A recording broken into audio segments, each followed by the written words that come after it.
আরে ভাই প্রথমে তুই লাভ দে। আরে বেটা তুই লাভ দে। আরে তুমি কে? আমি হইলাম জলপরা। তোমাকে এলাকার কিছু কিডন্যাপার আমার জলপরীরে কিডন্যাপ করে লইয়া গেছে। তুমি আমার জলপরীকে বাঁচাইয়া দাও প্লিজ। ঠিক আছে ভাই চল। আরে এই জলপরীরে বেইসা তো আমরা অনেক বড় লোক হয়ে যামু। আরে ওই এই জলপরীরে আমাকে দিয়া দে। না না আমরা তো এই জলপরীরে কখনোই দিমু না। কি বললি দিবি না? তাহলে এই নে মর। আরে আমি তো বেঁচে গেছি, ধন্যবাদ আমাকে বাঁচানোর জন্য।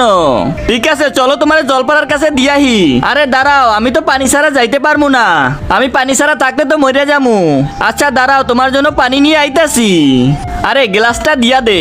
আরে আমার গ্লাস নিয়ে কই যাস? এই তো পানি লইয়া আইছি, এখন পানির মধ্যে ঢোকো। আচ্ছা ঠিক আছে। জলপরা এই নাও তোমার জলপরি।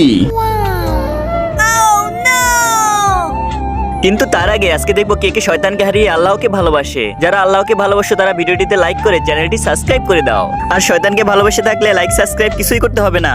আর কমেন্টে অবশ্যই আল্লাহু আকবার লিখে যাবে। আরে আমার জলপরি তো মরে গেছে। কিন্তু কিভাবে মরলো? কারণ ওই পানিতে বিষ ছিল। কি? আরে হ্যাঁ আমি তোমারে দেখছি একটা মাইয়ারে জড়াই ধরতে, আর তখন পানির মধ্যে বিষ মিশাইয়া খাইতে নিছিলাম, আর তুমি সেই পানি নিয়ে গেছো। আর বিষ মিশাইয়া পানির মধ্যে জলপরীরে রাখছো।